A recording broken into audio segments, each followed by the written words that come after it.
Hello everyone, welcome back to my channel. আজকে আমি আপনাদের তৈরি করে দেখাবো ম্যাগি অমলেট। ম্যাগি অমলেট বানানোর জন্য আমরা প্রথমে 1 প্যাকেট ম্যাগি নুডলস নিয়ে নিব। এরপর এটি হাতের সাহায্যে চেপে ভেঙে নিব। এরপর এর ভেতরে থাকা মশলাটা আলাদা করে নিব। এখন দিয়ে দিব সামান্য পরিমাণ পানি। ম্যাগি মশলাটা দিয়ে দিব এর মধ্যে, আর সামান্য পরিমাণ লবণ দিয়ে দিব স্বাদ অনুযায়ী। এখন এটা ভালো করে মিক্সড করব।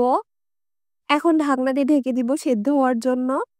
কিছু সময় পর ঢাকনাটা খুলে দিতে হবে। এই পর্যায়ে পানিগুলো শুকিয়ে নিতে হবে। এখন এটা চুলা থেকে নেমে ঠান্ডা হতে দিব। এখন অন্য একটি বাটিতে আমি 2টা ডিম নিয়ে নিয়েছি। ডিমের মধ্যে আমি পেঁয়াজ কুচি দিয়ে দিচ্ছি 2 টেবিল চা চামচ। কাঁচামরিচ দিয়ে দিব 1 চা চামচ। টমেটো দিয়ে দিচ্ছি 1 টেবিল চা চামচ। ধনেপাতা কুচি দিয়ে দিচ্ছি 2 টেবিল চা চামচ।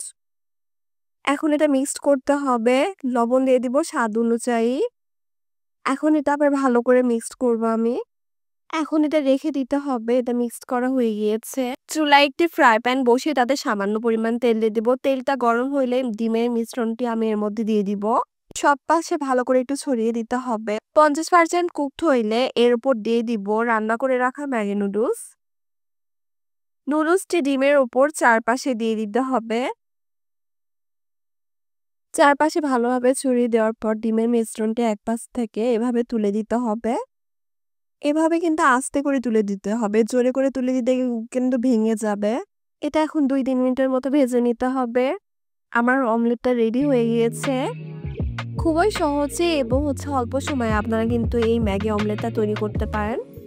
আপনারা চাইলে সকালে বা বিকালের নাস্তায় এরকম একটা ম্যাগি অমলেট বানিয়ে খেতে পারেন। এটি খেতে কিন্তু খুবই অসাধারণ। ভিডিওটি ভালো লাগলে অবশ্যই আমার চ্যানেলটা সাবস্ক্রাইব করবেন।